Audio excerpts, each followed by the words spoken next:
Shut up and sit down. तो चलिए आइए अब हम लोग स्टार्ट करते हैं 2.7 द मेसोलिथिक कल्चर, जिसको हिंदी में कहते हैं मध्य पाषाण युगीन सभ्यताएं। ठीक है। The mesolithic is the combination of two words meso and lithic. अब देखिए ये जो टर्म है मेसोलिथिक, ये दो शब्दों से मिलकर बना है, मेसो और lithic. In Greek meso means the middle and lithic means stone.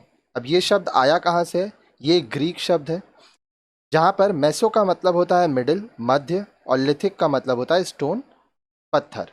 ठीक है, तो इसीलिए हम लोग इसको मध्य पाषाण युग कहते हैं, मेसोलिथिक एज को। Hence the mesolithic stage of prehistory is also known as the middle stone age. इसलिए जो मेसोलिथिक स्टेज है उसको हम लोग मिडिल स्टोन एज, मध्य पाषाण युग भी कहते हैं। It was the transitional phase between the Paleolithic and the Neolithic age। अब देखिए Paleolithic age और Neolithic age के बीच का ये समय था। ठीक है। On the basis of archaeological discoveries, the beginning of the Mesolithic age in Indian subcontinent is dated around 10,000 BC। अब देखिए जब हम लोग पुरातात्विक खोज किए, खुदाई में जो हम लोगों को चीज़ें मिली, लगभग 10,000 BC के जो चीज़ें थी, ठीक है, जो हम लोग को इंडियन सब कॉन्टिनेंट में मिला। और ये खुदाई हम लोग कब तक बोलते हैं कि ये मेसोलिथिक एज का है, और ये समय हम लोग बोल रहे हैं 10,000 ईसा पूर्व। ठीक है, तो बोल रहा है पुरातात्विक खोजों के आधार पर भारतीय महाद्वीप, इंडियन सब कॉन्टिनेंट में मध्य पाषाण युग का प्रारंभ 10,000 ईसा पूर्व के आसपास माना जाता है। आगे बोल रहा है this period witness the rise in temperature as a result of which the climate became warm. अब इस समय के दौरान जो तापमान है, टेम्परेचर, वो बढ़ा। इसके परिणाम स्वरूप एज अ रिजल्ट जो वातावरण है उसमें गर्मी आई। These changes further resulted in melting of ice of the earlier period and brought about changes in the flora and fauna। अब देखिए गर्मी बढ़ा, गर्मी बढ़ने की वजह से बर्फ पिघलने लगा। ठीक है, कब? प्राचीन युग में। तो इससे क्या हुआ कि वनस्पति और प्राणी जगत, देखिए अब बर्फ पिघलने लगा, पानी आ गया, गर्मी आ गया, तो पेड़ पौधे, वनस्पति और जो मनुष्य है इसमें बहुत परिवर्तन दिखाई दिया गया। तो man still hunting gathering stage, he now started fishing and some domestications of animals। अब देखिए मनुष्य अभी भी शिकार करता था और खाना इकट्ठा करता था, लेकिन इसके साथ साथ वह मछली पालना स्टार्ट कर दिया था और जानवरों को भी पालना शुरू कर दिया था। The main tools they are used are called microliths और स्मॉल स्टोन टूल्स। अब इस समय जो मुख्य रूप से औजार इस्तेमाल किए जाते थे उनको माइक्रोलिथ्स या छोटे पत्थरों से बने हुए औजार कहा जाता था। The rock paintings found at Bhimbetka near Bhopal belonging to the period indicate the artistic taste of the people. Bhopal के नज़दीक भिम्बेटका बोल के एक जगह है, वहाँ पर जो चट्टान मिले उसमें जो पेंटिंग था, जो कला की गई थी, चित्रकारी की गई थी, उससे पता चलता है कि अब जो लोग थे वो कला के प्रति आर्टिस्ट बन गए थे, वो कलात्मक रुचि रखने लगे थे। आगे देखिए tools of the Mesolithic period. अब देखिए मध्य पाषाण युग में, मेसोलिथिक जो एज की हम लोग बात कर रहे हैं, पीरियड की बात कर रहे हैं, इसमें क्या औजार इस्तेमाल किए जाते थे?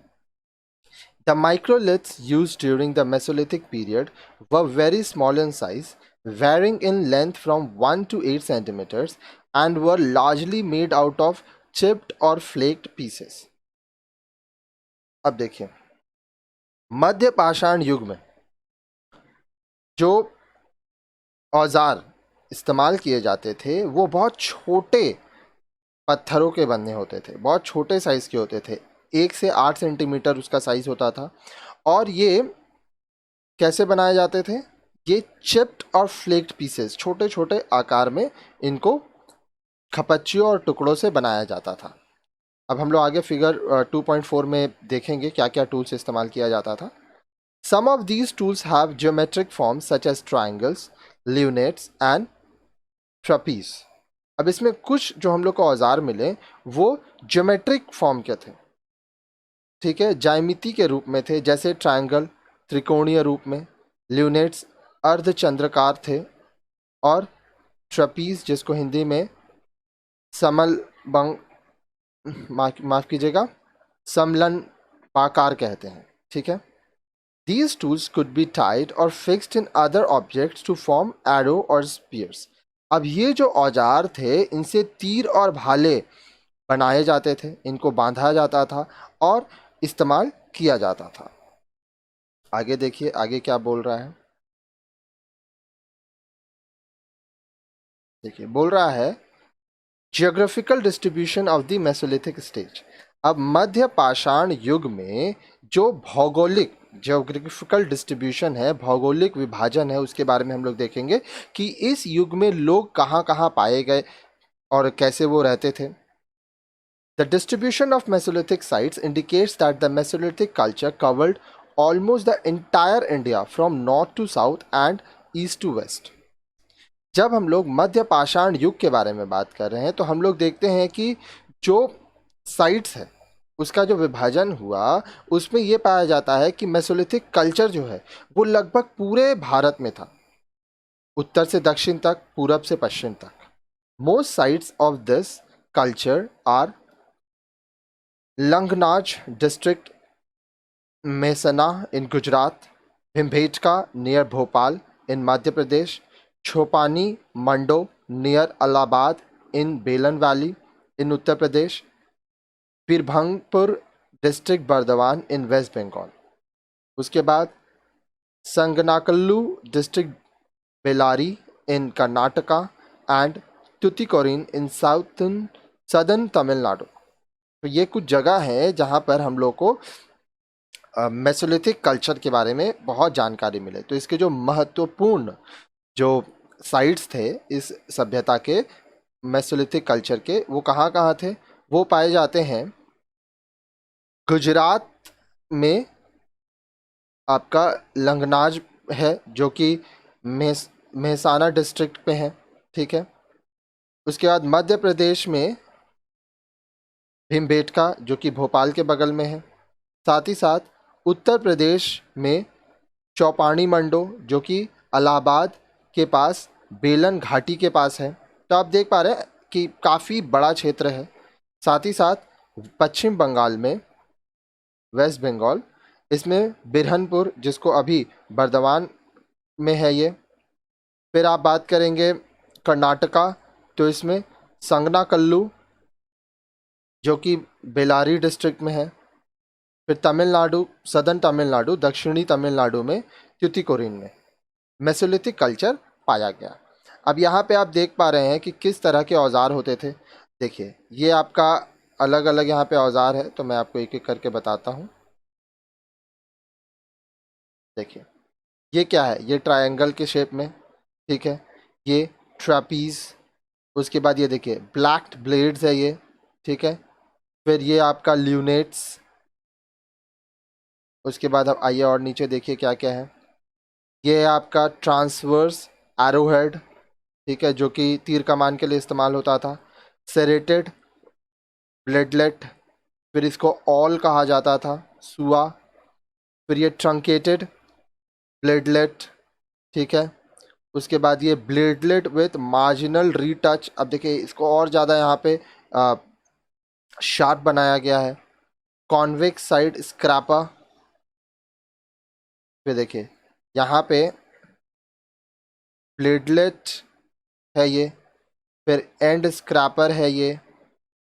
उसके बाद बाइफेसियल पॉइंट है, साइड स्क्रैपर, ये सब वो इस्तेमाल करते थे। देख रहे हैं कितने छोटे छोटे हैं, लगभग 2-2 सेंटीमीटर के। Fluid core.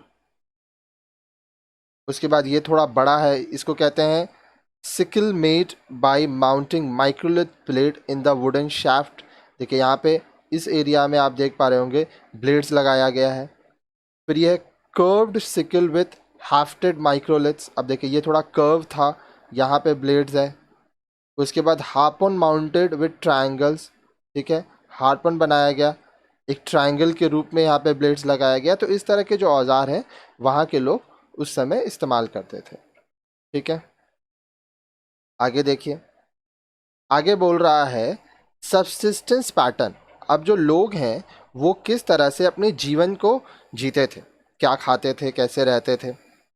The Mesolithic people still subsisted on hunting and gathering, but now there was a shift in the pattern of hunting from the big animals in the Paleolithic period to the smaller animals, which could be attacked with the help of bows and arrows. अब देखिए, मध्य पाषाण युग के जो लोग थे वो अभी भी अपने जीवन को जीने के लिए शिकार करते थे, खाना इकट्ठा करते थे, लेकिन अब वह शिकार करने के साथ साथ दूसरे काम भी करते थे। साथ ही साथ जो शिकार था उसके तरीकों में बदलाव हुआ, shift in the pattern of hunting. अब बड़े जानवर जो कि Palaeolithic period, old stone age में बड़े जानवरों का शिकार होता था, अब इससे बदलकर छोटे जानवरों का शिकार किया जाने लगा, जिनके ऊपर आसानी से तीर कमान से हमला किया जा सकता था। In addition to this, fishing and fowling also become important. अब इसके साथ साथ मछली पालना, पशु पालना, ये सब बहुत पक्षियों का शिकार करना ये बहुत महत्वपूर्ण हो गया। The faunal remains of cattle, sheep, goats, buffalo, pig, rat, bison, hippo, dog, fox, lizard, tortoise, and fish, etc., have been found from different Mesolithic sites. अब देखिए, मवेशियों, कैटल, भेड़ों, शीप, बकरी, गोट, भैंस, बफेलो, सुअर, पिग, चूहे, रैट, जंगली सांड, बिशॉन, दरियाई घोड़े, हिप्पो, डॉग, कुत्ता, फॉक्स, लोमड़ी, लिजर्ड, छिपकली, टॉर्टॉइज, मेढक, फिश, मछली, इन सब प्राणियों के अवशेष मध्यकालीन पाषाण युगीन जो स्थान थे, अलग अलग स्थान से हमें प्राप्त होते हैं। तो आप देख रहे होंगे कि कहाँ ओल्ड स्टोन एज से अब हम लोग मध्यकालीन युग में आ गए, ठीक है, मध्य पाषाण युग में, मिडिल स्टोन एज में, और काफ़ी चीज़ें बदल चुकी हैं, ठीक है। अब इसके बाद वाले वीडियो में आप इसी स्टोन एज का जो लास्ट पार्ट है, लोअर स्टोन एज, वो हम लोग देखेंगे।